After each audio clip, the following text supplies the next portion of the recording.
사랑하는 성도 여러분, 12월 25일 아침입니다. 오늘은 요한계시록 10장과 11장을 우리가 함께 통독하는 날입니다. 어제까지는 6번째 나팔에 대한 묘사가 나와 있지요. 그렇다면 자연스럽게 이 10장에서는 7번째 나팔에 대한 묘사가 나와야 되지만 10장에서 등장하지 않고 11장 뒷부분에 나오게 됩니다. 그래서 오늘 10장은 6번째 나팔과 7번째 나팔 사이에 먼저 반드시 기억해야 할 어떤 사건의 내용을 말씀하고 있는 것인데요.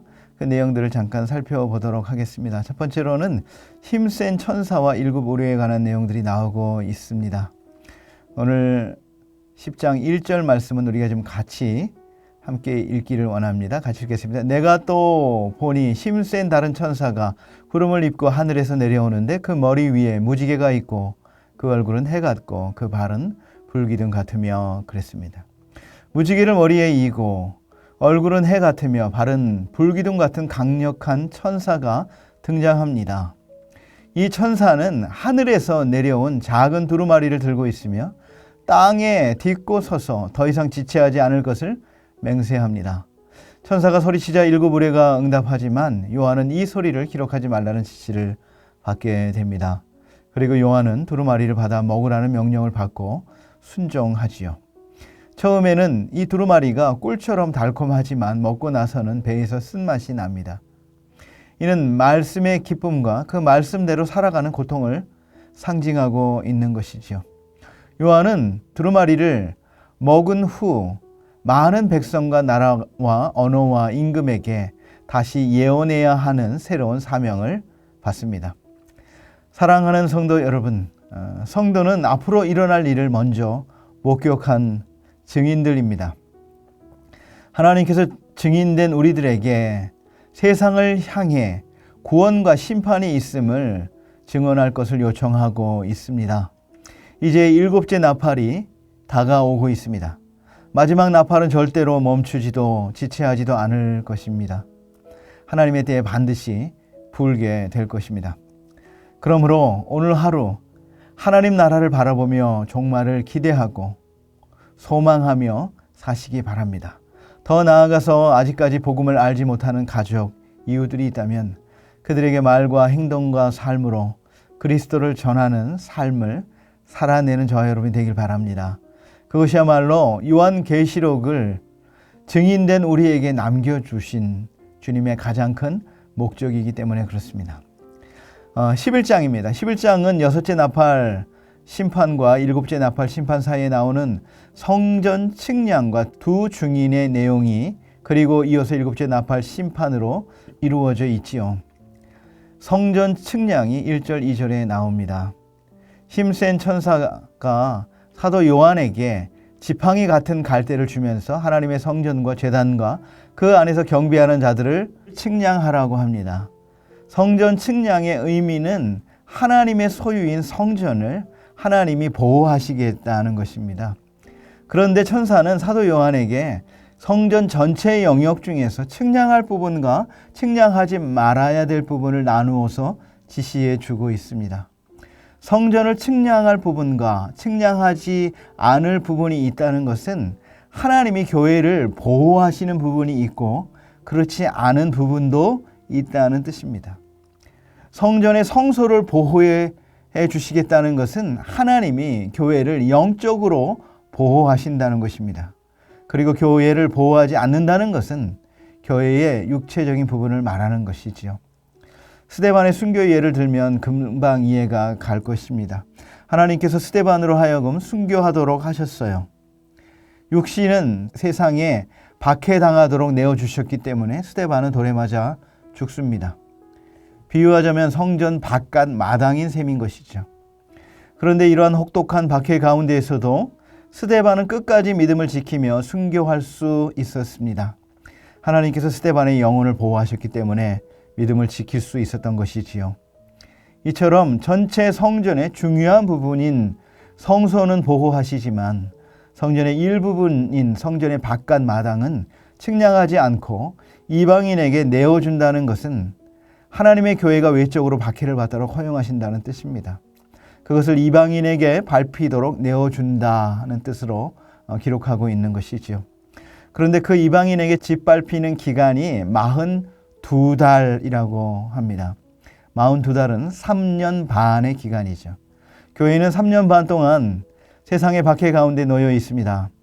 그러나 교회가 박해 가운데 있다 하더라도 교회는 하나님의 보호를 받게 될 것입니다. 스데반 집사처럼 흔들림 없는 믿음의 길을 간다는 것입니다. 이게 하나님이 주신 계시의 내용입니다. 하나님이 선택한 성도를 끝까지 놓치지 아니하시고 견인해 주시는 하나님의 은혜가 있다는 것이죠. 3절부터는 두 증인에 관한 내용이 나오는데요. 1260일 동안 예언하다가 무적에게서 올라오는 짐승에게 죽임을 당합니다. 그리고 사흘 반 만에 부활, 승천한다는 내용이죠. 돌이켜 회개하라는 두 증인의 예언 사역의 기간이 나오는데 여기에는 또 1260일이라고 되어 있습니다. 여러분 1260일은 성전 바깥 마당이 이방인에게 질밟히는 42달과 동일한 기간이에요. 3년 반입니다. 즉 둘이 동일한 기간에 일어날 일들을 다른 각도에서 말해주고 있는 것이지요. 다시 말해서 우리가 사는 종말의 기간은 교회가 세상에 박해를 받는 기간이기도 하지만 또한 교회가 세상에 복음을 전하는 기간이기도 하다는 것이지요. 이 두 가지 사실이 우리의 삶의 토대가 되어야 함을 기억해야 할 것입니다. 이 땅에서 하나님의 백성으로 살기 위해 치러야 할 희생과 대가가 있고 더불어 증언하는 교회로서 전해야 할 복음 증거의 사명이 우리에게 있다는 것을 잊어서는 안 될 것입니다. 11장 7절부터 12절까지는 두 증인의 사역의 특징을 예수님에게 두고 있습니다. 예수님께서 예루살렘에서 죽임을 당하시고 3일 만에 부활하시고 승천하셔서 하나님 보좌 우편에 계신 것과 같이 두 증인도 예루살렘에서 죽임을 당하고 3일 반 후에 부활하여 승천하지 않습니까? 이것은 교회가 세상으로부터 박해받고 심지어 순교까지 당할 것을 말해주고 있는 것이지요. 무적행에서 올라오는 짐승은 이 뒤에 요한계시록 13장과 17장에서 자세히 소개되어 있는데 곧 교회를 박해하는 세상의 통치자를 상징합니다. 그런데 두 증인이 죽임을 당한 장소를 예루살렘이라고 소개하고 있지 않습니까? 교회가 바로 예수님의 뒤를 따른다는 사실을 잘 보여주고 있는 것입니다. 그리고 두 증인은 사흘 반 동안 장사를 지내지도 못하도록 버려둠을 당하다가 3일 반 후에 부활하여 하늘로 승천합니다. 교회가 지상에서 복음을 전하며 박해를 받고 순교를 당하기도 하지만 교회의 운명은 결국 예수님처럼 부활해서 그리스도와 함께 왕노릇하게 될 것임을 명백하게 보여주고 있는 것이지요. 이제 말씀을 정리하겠습니다. 여러분, 이 세상의 사람들은 하나님의 심판을 받으면 자신의 죄를 회개하고 돌이킬 것 같지만 그렇지가 않습니다. 사람들은 하나님의 심판으로 어려움을 겪으면 겪을수록 마음은 더 강팍해져 가지고 끝까지 회개하지를 않습니다. 정작 사람들을 회개로 이끄는 것은 바로 두 증인의 증언입니다. 하나님은 이 두 증인의 복음 증거 사역을 통해서 택하신 사람들을 구원하십니다. 하나님은 구원받을 사람들을 택하셨지만 선택하신 구원받을 백성을 구원하시는 방법은 바로 교회의 복음 증거를 통해서인 것이지요. 교회가 하는 복음 증거 사역은 하나님께서 예수님을 통해서 하신 일을 선포함으로 세상으로 하여금 회개와 믿음에 이르게 하는 것입니다. 그리고 교회의 이 위대한 복음 증거의 사역에는 교회가 치러야 할 희생과 대가가 있다는 것이죠.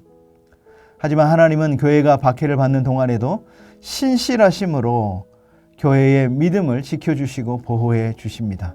붙들어 주시는 하나님의 은혜가 있습니다.